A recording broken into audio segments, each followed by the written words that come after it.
નમસ્તે વિદ્યાર્થી મિત્રો, ઓનલાઈન એજ્યુકેશનમાં આપ સૌનું સ્વાગત છે.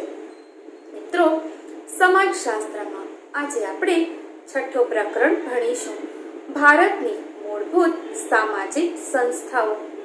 આ પ્રકરણમાં અગાઉ આપણે સામાજિક સંસ્થાઓની મુખ્ય સંસ્થા કુટુંબ વિશે ભણ્યા. કુટુંબનો અર્થ અને તેના લક્ષણોનો પરિચય મેળવ્યો. આજે આપણે ભણશું કુટુંબના પ્રકારો. કુટુંબનો અર્થ આપી તેના પ્રકારો સમજાવો. વિભાગ ઈ 5 માર્ક્સમાં પ્રશ્ન પૂછી શકાય. કુટુંબના મુખ્ય 4 પ્રકારના પ્રકારો પાડવામાં આવ્યા છે. વંશને આધારે, સત્તાના આધારે, સ્થાનના આધારે અને સહનિવાસના આધારે તેના મુખ્ય 4 પ્રકાર પડે છે.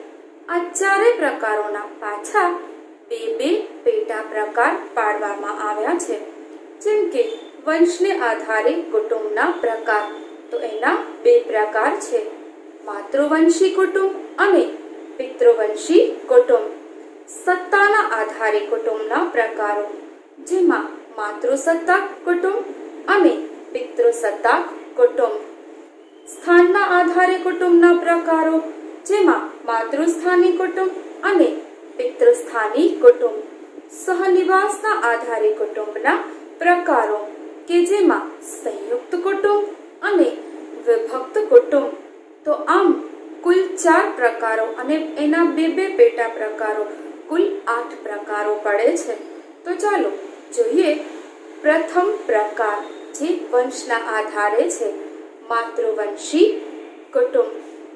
માતૃવંશી કુટુંબમાં વંશની ગણના માતાના નામથી થાય છે.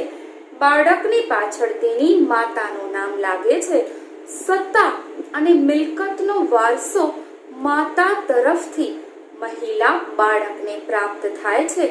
બધા જ પ્રકારના આર્થિક વ્યવહારો છે અને જે ધાર્મિક વિધિ વિધાનો છે એ મહિલાઓ દ્વારા કરવામાં આવે છે. બીજો પ્રકાર કે પિતૃવંશી કુટુંબ.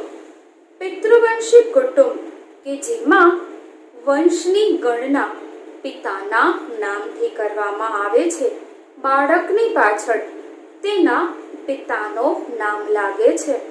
સત્તા અને મિલકતનો વારસો પિતા તરફથી પુરુષ બાળકને આપવામાં આવે છે.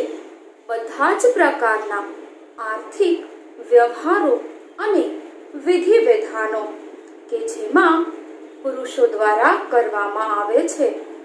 આજે પિતૃવંશી કુટુંબ છે, એમાં પિતાને મહત્વ આપવામાં આવે છે.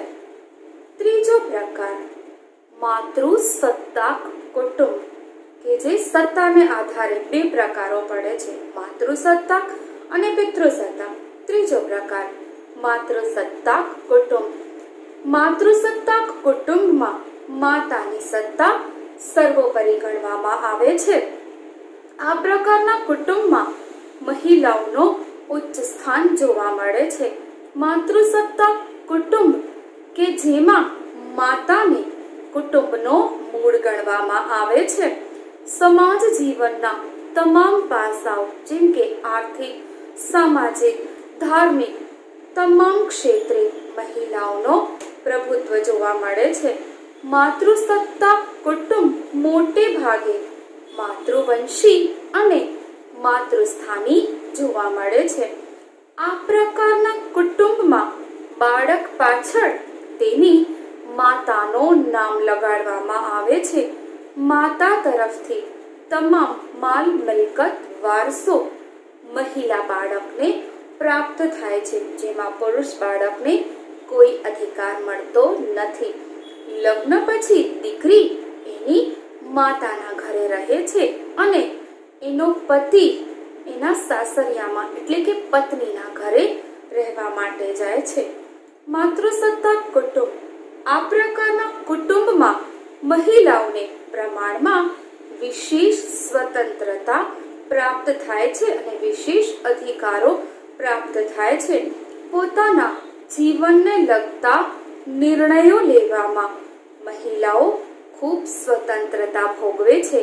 આ પ્રકારના કુટુંબમાં મહિલાઓનો દરજ્જો પિતૃસત્તાક કુટુંબની તુલનામાં ઘણો ઊંચો જોવા મળે છે.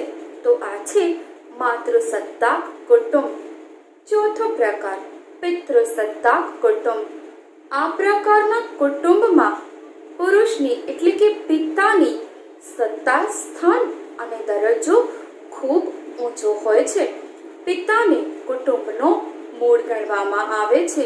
સમાજ જીવનના આર્થિક, સામાજિક, ધાર્મિક દરેક ક્ષેત્રે પુરુષનો પ્રભુત્વ જોવા મળે છે. આ પ્રકારના કુટુંબો પિતૃસ્થાની અને પિતૃવંશી જોવા મળે છે. બાળકના નામ પાછળ પિતાનો નામ લગાડવામાં આવે છે અને પિતા તરફથી તમામ જે મિલકત છે, વારસો છે, એ પુરુષ બાળકને આપવામાં આવે છે. આ પ્રકારના કુટુંબમાં પુત્રનું વિશેષ મહત્વ જોવા મળે છે. એટલે કે દીકરો એ ખૂબ જ જરૂરી છે. જો ઘરમાં પુત્ર સંતાન ન હોય તો નજીકના જે સગા સંબંધીઓ છે એના પુત્રને દત્તક લેવામાં આવે છે અને પોતાનો જે માલ મિલકત, વારસો છે એ તેના પુત્રને આપવામાં આવે છે. એટલે કે આ પ્રકારનો જે કુટુંબ છે પિતૃસત્તાક કુટુંબ, એમાં દીકરી કરતા દીકરાને વધુ મહત્વ આપવામાં આવે છે. લગ્ન પછી સ્ત્રી છે એ પોતાના પતિના ઘરે રહેવા જાય છે. આપણા સમાજમાં મોટે ભાગે આવા કુટુંબો વધુ જોવા મળે છે. પિતૃસત્તાક કુટુંબમાં સમાજ જીવનના તમામ ક્ષેત્રોમાં પુરુષ છે એ વિશેષ અધિકારો ભોગવે છે. પરિણામે ક્યારેક મહિલાઓને એને લીધે અન્યાય અને શોષણનો ભોગ પણ બનવો પડે છે.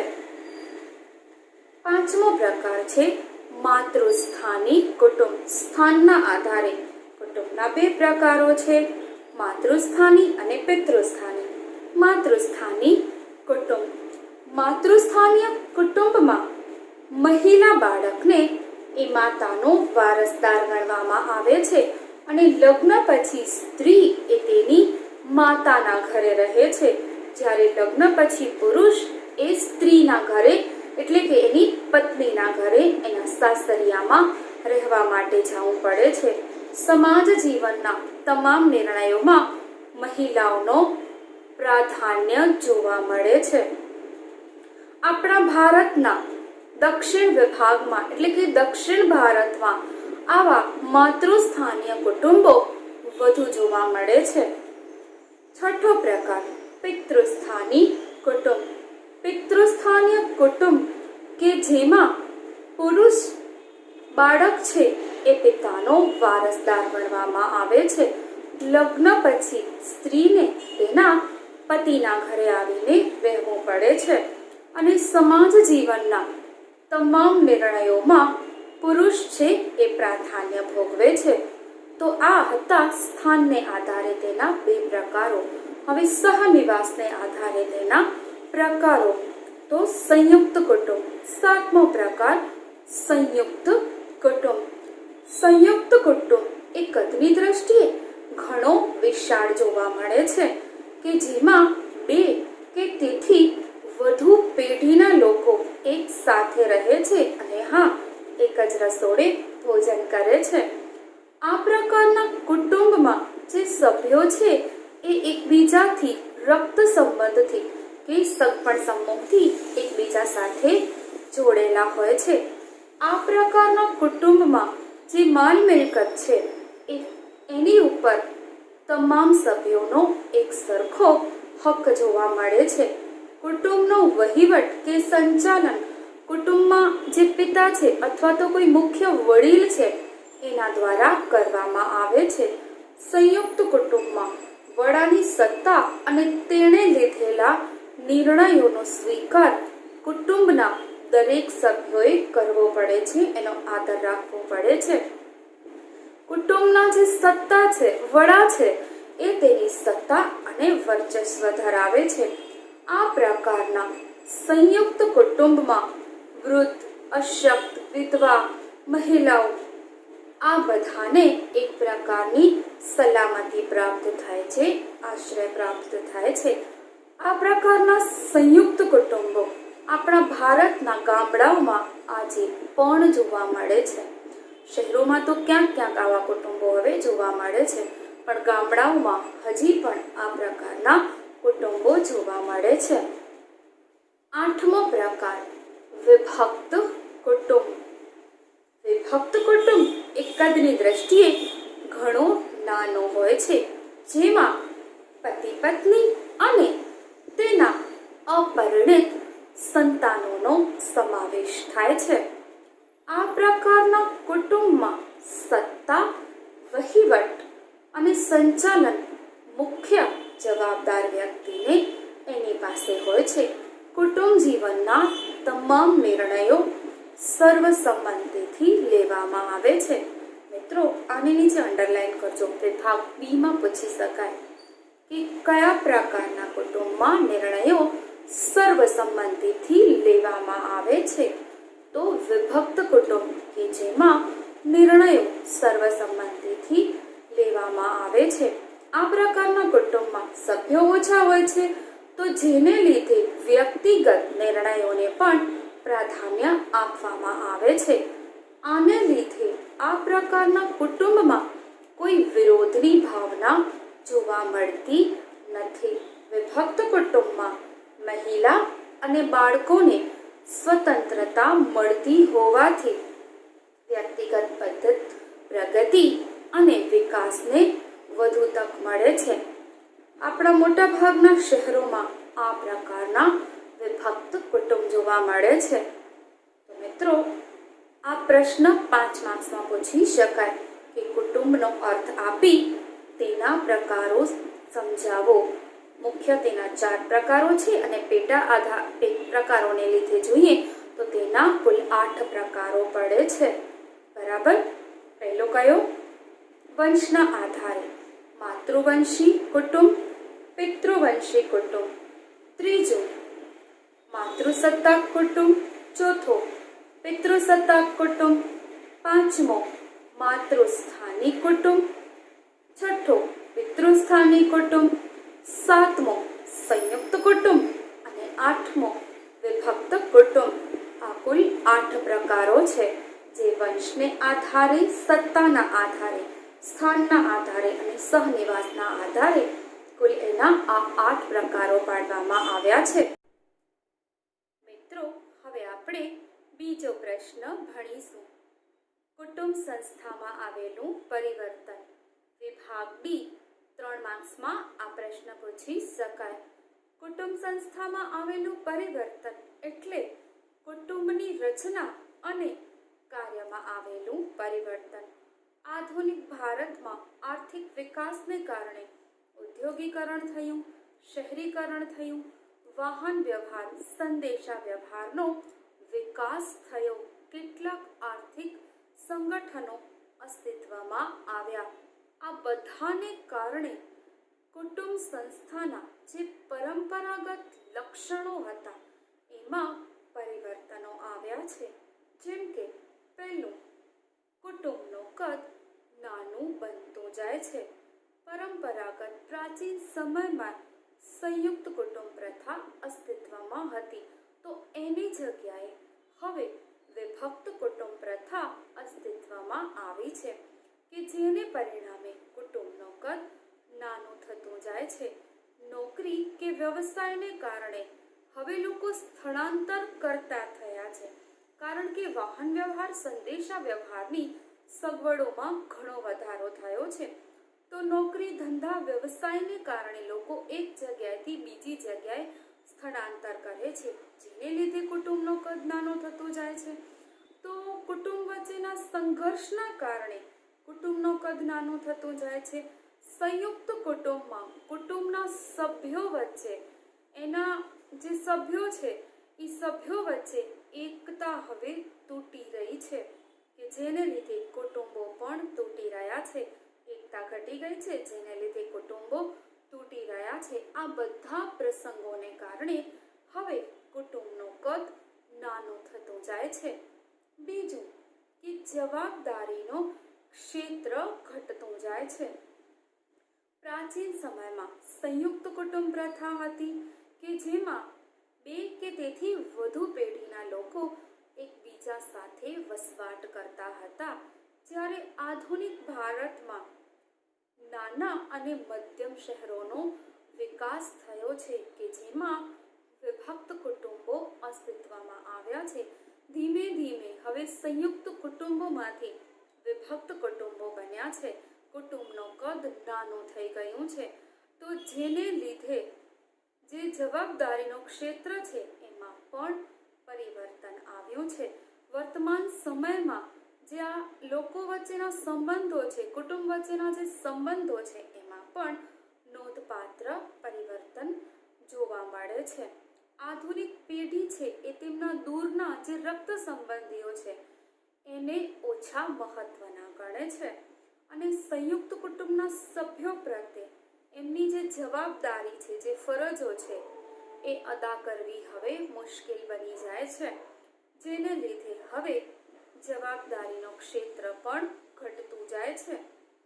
ત્રીજું, પતિ પત્ની વચ્ચેના સંબંધોમાં આવેલું પરિવર્તન. આધુનિક ભારતમાં વિભિન્ન પરિબળોની અસરોના કારણે પતિ પત્નીના સંબંધોમાં પણ પરિવર્તન આવતું જાય છે. પરંપરાગત જે પતિ પત્નીના સંબંધો હતા એ સત્તા અને તાબેદારીના પાયા પર રચાયેલા હતા. પતિ કહેતો એમ જ પત્નીને કરવું પડતું. પતિ એટલે પરમેશ્વર એવું કહેવામાં આવતું કે પરમેશ્વર છે, જેમ કે એમ જ કરવાનું. દીકરીને નાનપણથી જ એ રીતે ઉછેર કરવામાં આવતી. પતિ પત્નીના સંબંધો સત્તા અને તાબેદારીના પાયા પર રચાયેલા હતા. વર્તમાન સમયમાં એવું જોવા મળતું નથી. પતિ પત્નીના સંબંધોમાં પણ હવે ઘણું પરિવર્તન આવ્યું છે. પતિ છે એ પત્નીની તમામ જરૂરિયાતો પ્રત્યે ધ્યાન આપતો થયો છે. પતિ છે એ પત્નીના આરોગ્ય, પોશાક, મોજ શોખ, હરવા ફરવાની તમામ જરૂરિયાતો પૂર્ણ કરવાનો પ્રયત્ન કરે છે અને પતિ હવે વધુ સહાનુભૂતિ વર્તન દાખવતો થયો છે. એટલે પહેલાના જે સંબંધો હતા એમાં હવે ઘણો પરિવર્તન આવતો જાય છે કે પુરુષ છે એ મહાન છે, સ્ત્રીને એના તાબે જ રહેવું જોઈએ. ધીમે ધીમે એવું ઓછું થતું જાય છે. સ્ત્રી અને પુરુષ એ બંને સરખા છે, બંને ભેગા રહીને કામ કરે છે અને ભેગા રહીને બાળકોનો ઉછેર કરે છે. એટલે પહેલાના જે સંબંધો હતા એમાં હવે ઘણો પરિવર્તન આવ્યો છે. સ્ત્રીઓને વધુ મહત્વ આપવામાં આવે છે. ચોથો, માતા પિતા અને સંતાનો વચ્ચેના સંબંધો. પરંપરાગત સમયમાં જે માતા પિતા અને સંતાનો વચ્ચેના સંબંધ હતા એમાં પણ હવે નોંધપાત્ર પરિવર્તન આવ્યો છે. પરંપરાગત કુટુંબમાં સંબંધોની સામાન્ય ઢબ સત્તા અને તાબેદારીના મૂલ્ય પર રચાયેલી હતી. પિતાનો નિર્ણય અંતિમ ગણવામાં આવતો. વર્તમાનમાં પિતાની સત્તામાં ઘણો ઘટાડો થયો છે. એની સત્તા નબળી પડતી જાય છે અને સંતાનોની સત્તા એ પિતાની સત્તાની સમકક્ષ બનતી જાય છે. પરિણિત સંતાનો ઉપર પહેલા જે પિતાનું પ્રભુત્વ હતું ધીમે ધીમે એ હવે ઘટવા લાગ્યો છે. સંતાનો પ્રત્યે માતા પિતાનું વલણ પણ હવે બદલાઈ રહ્યું છે. માતા પિતા અને સંતાનો પ્રત્યે હવે વધુ સહાનુભૂતિ વલણ દાખવતા થયા છે. માતા પિતા કે અન્ય વડીલો સમાનતા અને સ્વતંત્રતાના નવા મૂલ્યોનો સ્વીકાર કરતા થયા છે. પહેલા લગ્નની બાબત હોય કે બાળકના કેરિયરની બાબત હોય, માતા પિતા કહે એમ જ બાળકને કરવું પડતું. ધીમે ધીમે આ બધા સંબંધોમાં હવે પરિવર્તન આવતું થયું છે. હવે લગ્નની બાબતમાં માતા પિતા લગ્નની બાબત હોય કે કેરિયરની બાબત હોય સંતાનોની ઈચ્છા પૂછે છે અને એના પ્રમાણે આગળ કાર્ય કરે છે. તો માતા પિતા અને બાળકો વચ્ચેના પહેલા જે સંબંધો હતા એમાં પણ હવે પરિવર્તન આવતું જાય છે. આમ ધીમે ધીમે આ કુટુંબ સંસ્થામાં પરિવર્તન આવતું જાય છે. મિત્રો, આજે આપણે આ 2 પ્રશ્નો ભણ્યા, જેમાંથી તમારું હોમવર્ક પ્રથમ પ્રશ્ન જે આપણે ભણ્યા, કુટુંબનો અર્થ આપી તેના પ્રકારો સમજાવો. આ પ્રશ્ન તમને તમારી નોટમાં લખવાનો છે. ધ્યાન રાખજો અને ઘરે જ રહેજો. ફરી પાછા નવા વિડીયોમાં નવા ટોપિક સાથે મળશું.